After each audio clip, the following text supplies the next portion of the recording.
Trump Tower. Chicago stood tall against the evening skyline, its glass exterior reflecting the golden hues of the setting sun. Inside the exclusive VIP lounge on one of the upper floors, the city's elite gathered for an evening of fine dining, expensive cocktails, and hushed conversations about power and wealth.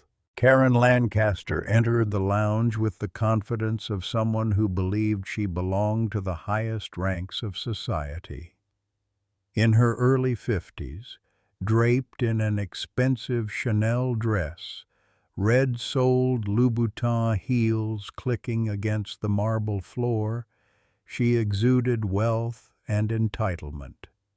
Her diamond earrings sparkled under the dim chandelier light as she gracefully made her way toward the plush seating area. She settled into one of the leather armchairs, crossing her legs elegantly, without so much as glancing at the young server who approached. She waved a manicured hand. "Bring me your finest champagne, now!" The server nodded quickly and rushed off. Karen leaned back, surveying the room with satisfaction, her eyes scanning over the guests. Politicians, CEOs, old money heirs, the kind of people she considered her equals. Then her gaze landed on someone across the lounge, and her expression soured. A black man was sitting comfortably in one of the prime booths, sipping a cocktail. He was dressed in a perfectly tailored Italian suit, a gleaming Patek Philippe watch on his wrist. His posture exuded confidence, his demeanor completely at ease. Karen's lips pressed into a thin line. Something about the way he occupied the space, so assured and relaxed, irritated her. Her fingers tapped against the stem of her glass as she scrutinized him. "What is he doing here?" she thought. "A place like this? Someone like him?" To her it was obvious. He didn't belong. He must have snuck in. There was no other explanation. She gestured toward a passing server, a young man who immediately hurried to her side. "You there," she said, keeping her voice low but firm. "That man over there, who let him in?" The server blinked, momentarily confused. "Excuse me, ma'am?" Karen rolled her eyes, already losing patience. "Don't play dumb. That man," she repeated, gesturing toward the black gentleman. "Who let him in here? This is a VIP section. You have rules, don't you?" The server hesitated. Ma'am, all guests here are VIPs." Karen slammed her glass down onto the table. "Oh, don't give me that. I pay thousands to be here. I will not tolerate this kind of nonsense." The room shifted. Some guests turned their heads. A few glanced at Marcus, then back at Karen, sensing trouble brewing. A woman in the corner discreetly pulled out her phone and pressed record. But Marcus, he didn't react. He simply took another sip of his cocktail, seemingly unbothered. His posture remained relaxed, his gaze fixed out the window as if he hadn't heard a thing. His indifference enraged Karen even more. Huffing, she slammed her glass down again. "Where is your manager? Get someone with actual authority over here, now!" The server hesitated before nodding quickly. I'll get the manager right away, ma'am." Marcus finally set his glass down. He leaned back slightly, his eyes locking onto Karen's. There was no anger, just amusement. A small, knowing smirk tugged at the corner of his lips. "Are you sure you want to do this, Mrs. Lancaster?" Karen scoffed, glaring at him. "Excuse me, do what?" Marcus tilted his head slightly, eyes still on her. "Are you sure that you are the one with the authority here?" The lounge went dead silent. Karen blinked, thrown off for the first time. Something about his tone, his confidence, unsettled her. But she quickly brushed it off, standing up, chest puffed out. She laughed mockingly. Ha! You really think you can intimidate me? I know exactly how this works. The moment security comes, you're out of here. Marcus didn't flinch. He merely raised an eyebrow. If you say so. The lounge manager arrived, a middle-aged man in a pristine suit, his expression serious. He instantly recognized Marcus, and his eyes widened in alarm. He turned to Karen first, swallowing hard. "Mrs. Lancaster, may I ask what the issue is?" Karen pointed aggressively at Marcus, her voice dripping with entitlement. "This man doesn't belong here. I demand that you remove him immediately." The manager looked like he wanted to disappear. His hands tightened slightly at his sides. His eyes darted to Marcus, then back to Karen. A few guests exchanged glances, waiting for what happened next. The manager took a deep breath, then spoke in a careful, controlled tone. "Mrs. Lancaster, I believe there is a misunderstanding here." Karen laughed coldly, arms crossed. "Oh, there's no misunderstanding. He has no business being here." Marcus exhaled softly, shaking his head, almost pitying her. "Interesting." Karen's overconfidence hit its peak. She smirked. "Well, are you going to do your job and remove this man, or do I need to speak to corporate?" The lounge fell completely silent. The manager visibly stiffened. A few guests whispered amongst themselves. The woman filming zoomed in, sensing that something big was about to happen. The manager took another deep breath before speaking. "Mrs. Lancaster, please allow me to clarify." He paused, then continued, eyes locking onto hers. "This man is Marcus Bennett."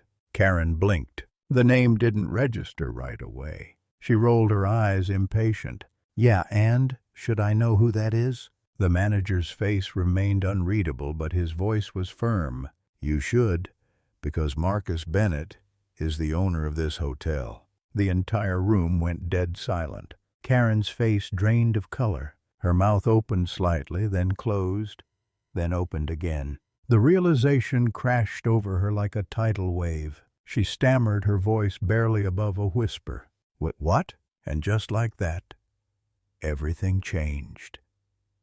The air in the VIP lounge grew thick with silence. Karen Lancaster stood frozen, her fingers gripping the edge of the table.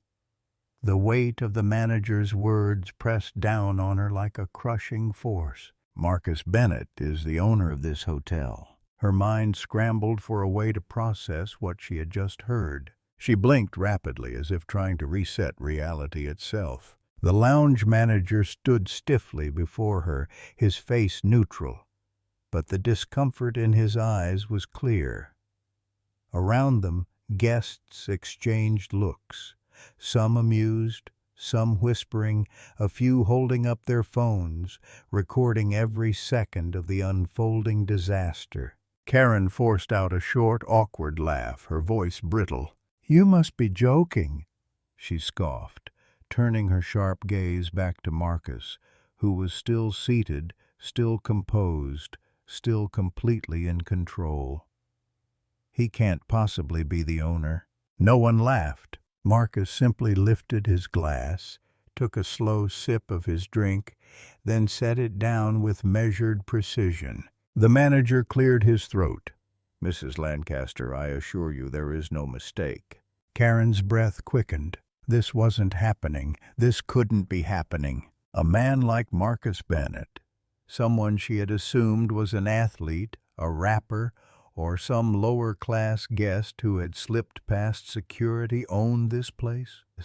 She straightened her shoulders, attempting to regain control. "Then let me speak to someone above you," she said, her voice sharp and commanding. "I know the Trumps personally. I'm sure they'd be very interested to know what's going on in their hotel." A sharp chuckle broke through the tension. "Marcus?" He exhaled softly, shaking his head with quiet amusement. "Oh?" he mused, leaning back slightly. "You know the Trumps personally?" Karen latched onto the lie, nodding eagerly. "Yes. And when they hear about this outrage, you can bet your little hotel business will be finished." Marcus smirked. "That's fascinating," he said, tilting his glass slightly. Because I personally signed the acquisition deal when I bought this building outright 3 years ago. Karen's stomach dropped. Her world tilted. She opened her mouth, closed it, then forced out another laugh. You're lying. Marcus reached into his suit jacket, pulled out a sleek black leather wallet, and calmly slid a business card across the table. Karen didn't pick it up. She didn't need to. The name gleamed in silver embossing. Marcus Bennett, Chairman and CEO, Bennett Luxury Group. A businessman in the corner let out a low whistle. A woman near the bar gasped. Oh my God!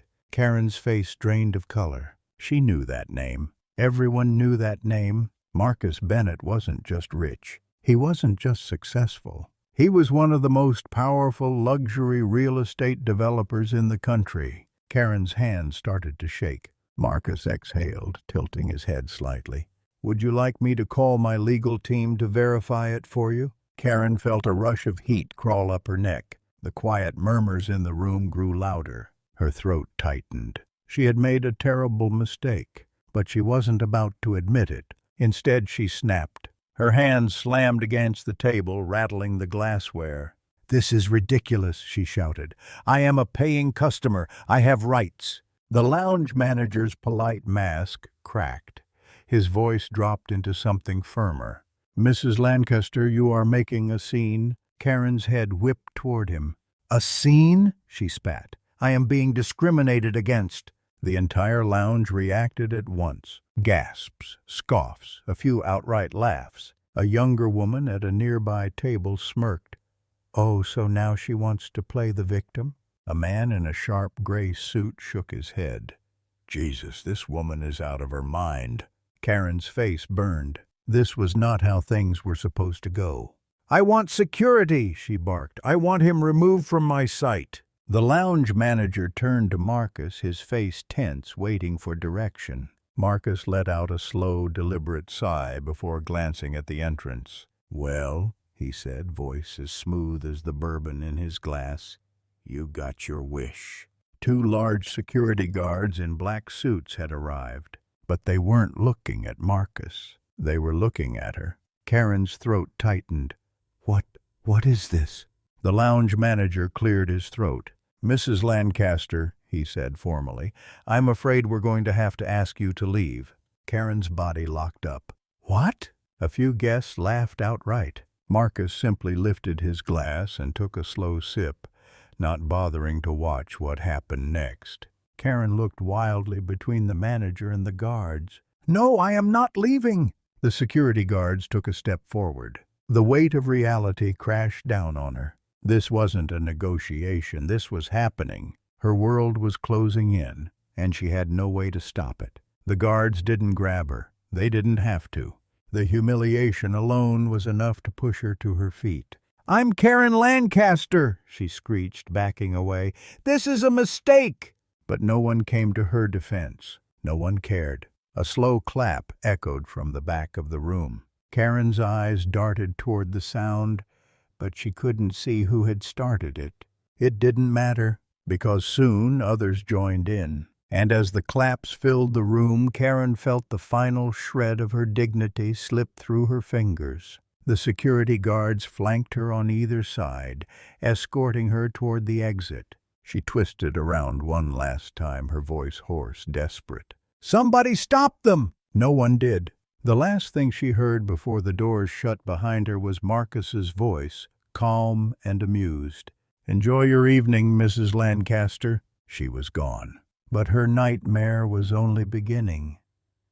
Karen Lancaster stumbled into the grand hallway of Trump Tower, Chicago, her Louboutin heels clicking sharply against the marble floor as the 2 security guards escorted her forward.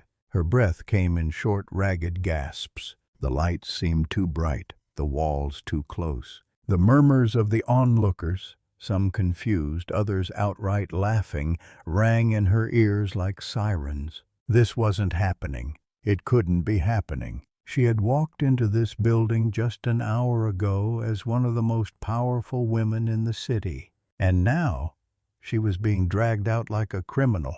Karen jerked her arm away from the nearest guard.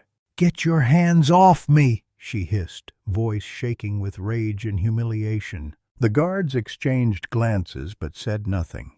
They didn't need to. Their job was clear. Karen straightened her posture, smoothing out the wrinkles in her designer dress, forcing herself to regain some control. She turned sharply toward the hotel manager, who had followed them out. "I demand to speak to corporate. I want the Trumps on the phone right now." The manager sighed. "Mrs. Lancaster, please, let's not make this harder than it has to be." Karen's nails dug into her palms. "I am being discriminated against," she screeched.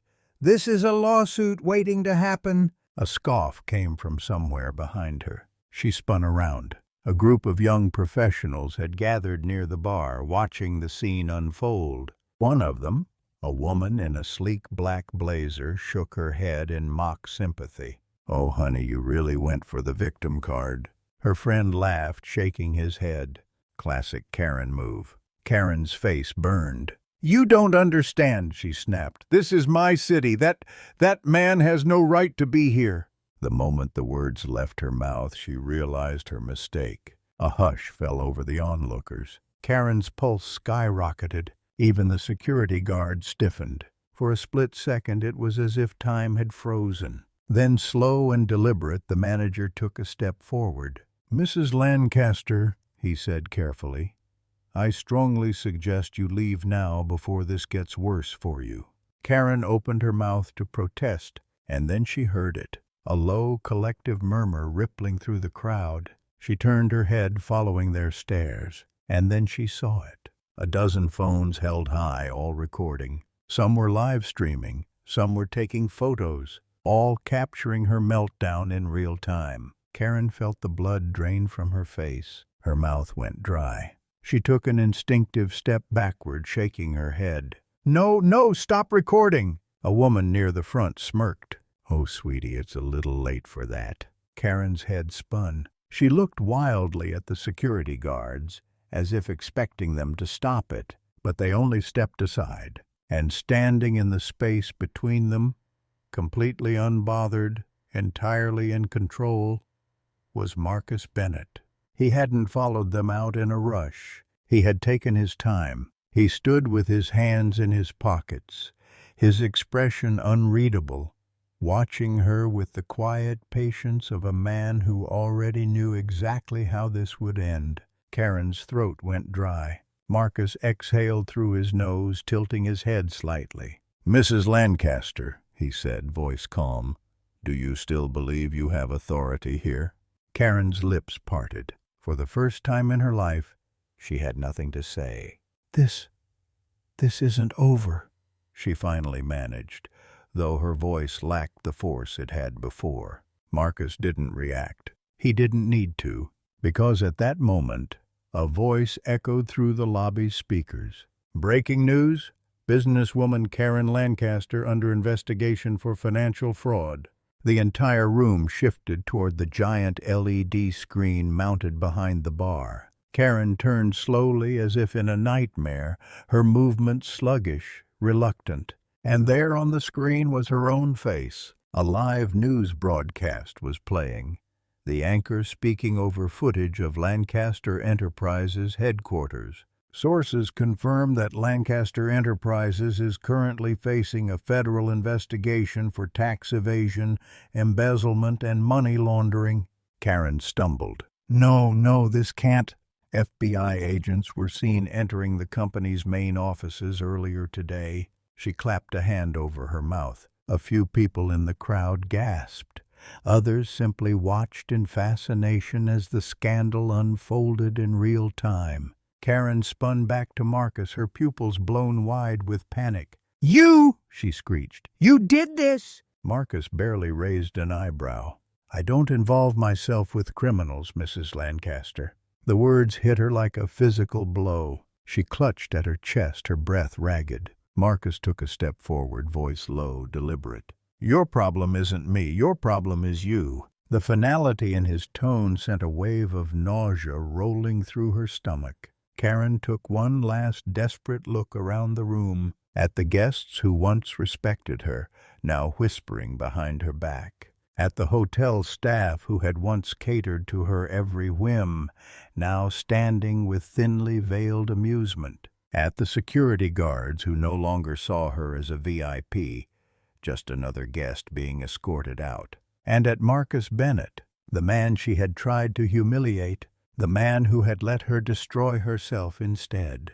Karen's body gave out. Her knees buckled and she collapsed onto the marble floor. The security guards didn't react. Neither did Marcus. This wasn't their problem anymore. Karen Lancaster had already lost, and the world was watching.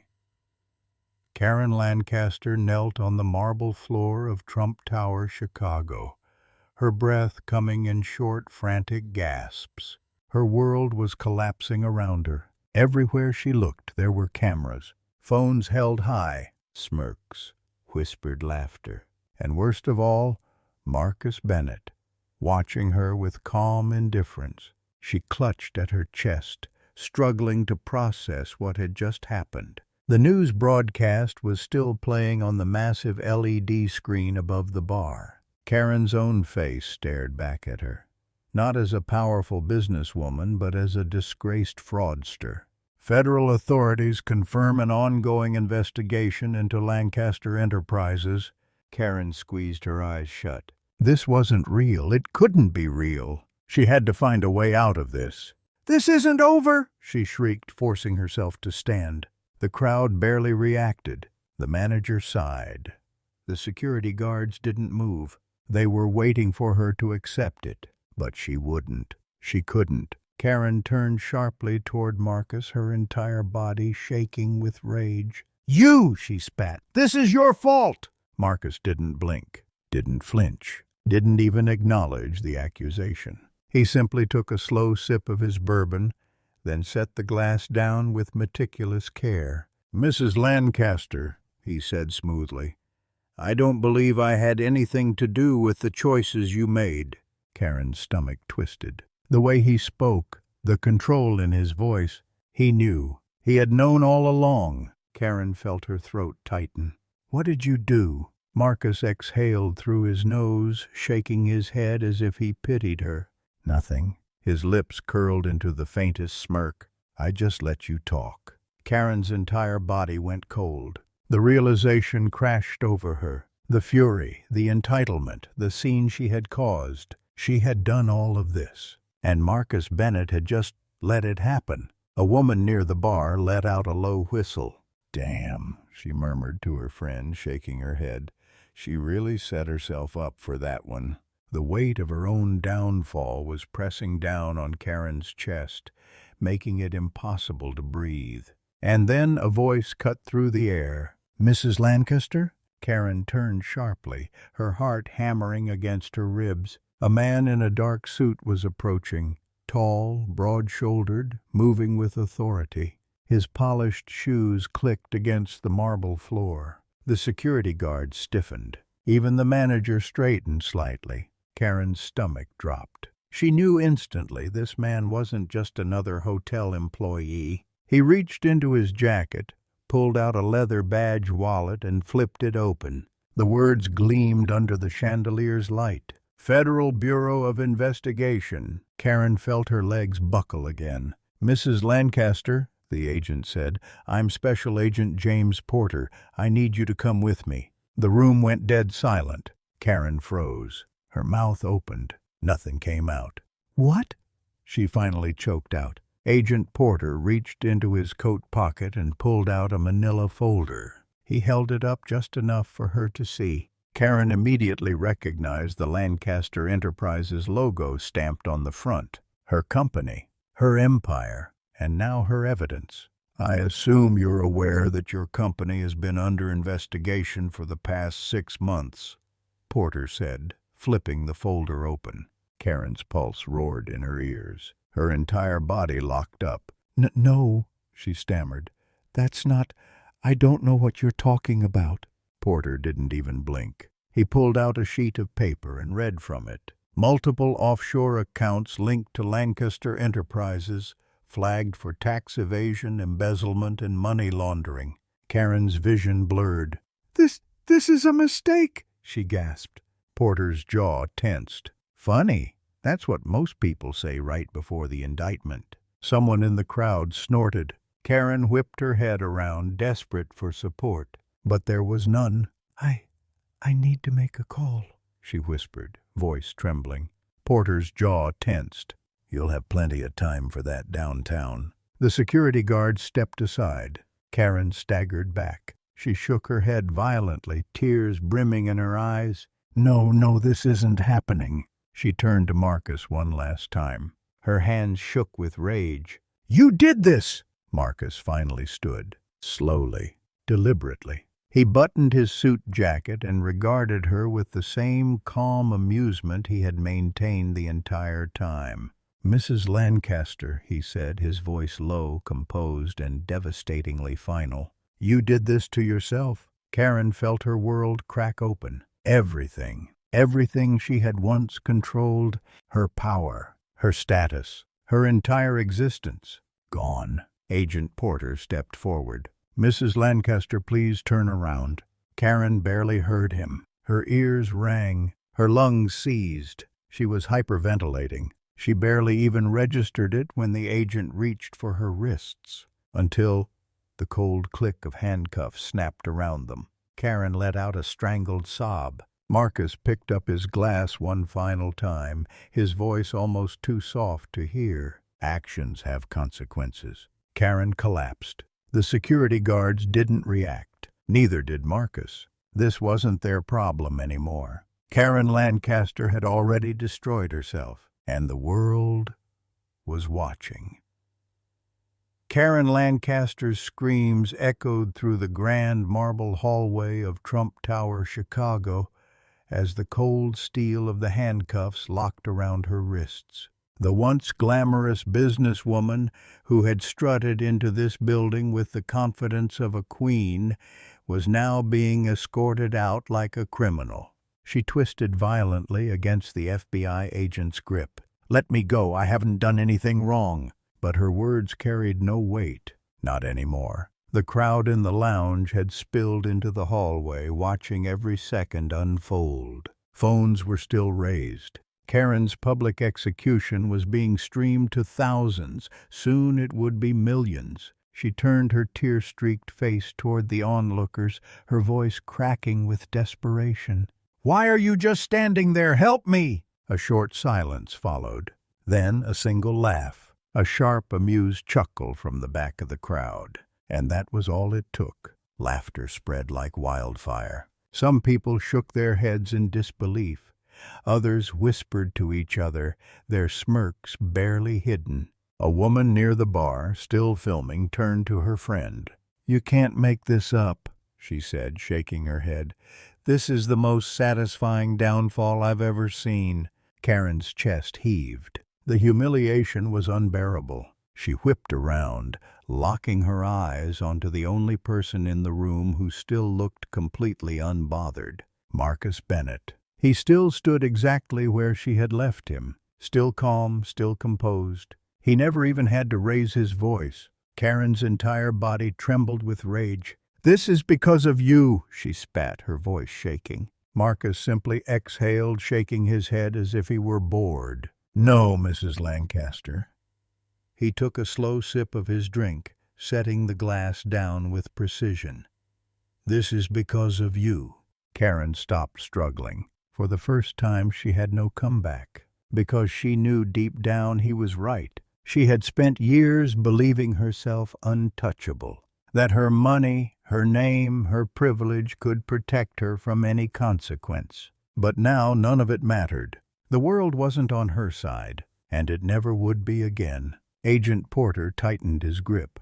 "Mrs. Lancaster, let's go." She staggered forward, her heels scraping loudly against the floor. As they approached the main entrance, she could already see the chaos waiting outside. The flashing lights of news cameras, a wall of reporters, microphones ready, the blinding, suffocating reality of her new life. Karen let out a low, broken sob. She was finished, and the whole world knew it. The world turns its back. 48 hours later, Karen sat in her dimly lit hotel room, her temporary hideout after posting bail. Her penthouse? Gone. Her company? Ripped from her hands. Her life? Reduced to a news scandal that wouldn't die. Her phone buzzed again. She didn't have to look at it. She already knew. The messages were all the same. From her lawyers, from her board of directors, from her so-called friends. Everyone was cutting ties. Everyone was saving themselves. She had spent decades building her empire, and in less than a week it was gone. She stared at the laptop screen in front of her, eyes hollow. A news article was pulled up. Karen Lancaster canceled. A breakdown of the most satisfying public meltdown of the year. Her own face stared back at her, mouth open, eyes wide with rage, her most humiliating moment frozen in time. Karen reached forward with a trembling hand and slammed the laptop shut. But she couldn't shut out the truth. She was the most hated woman in America, and there was no coming back from it. Marcus Bennett moves forward. Meanwhile, at the very same Trump Tower lounge, Marcus Bennett sat in his usual spot. A new business proposal lay in front of him untouched. A fresh cocktail sat beside it. Across from him, one of his associates chuckled. "So, Karen Lancaster?" the man asked, raising an eyebrow. "She's completely done, huh?" Marcus smirked. "She did it to herself." His associate let out a low whistle. "I gotta say, I've never seen someone crash and burn that fast." Marcus took a slow sip of his drink before replying. "That's what happens when you think power means treating people like they're beneath you." He set his glass down, his voice cool and measured. "But real power? It's knowing you never have to." Karen Lancaster, a name forever ruined. 2 months later, Karen sat alone in a cheap coffee shop, staring blankly at her phone. She had spent weeks trying to rebuild, trying to find a way back, but no one would hire her. No company wanted to touch her name. She was a living meme, a cautionary tale. Her reputation wasn't just ruined, it was permanent. A group of college students nearby giggled as they scrolled through their phones. One of them nudged her friend. "Oh my God, remember this lady?" she whispered, holding up a video.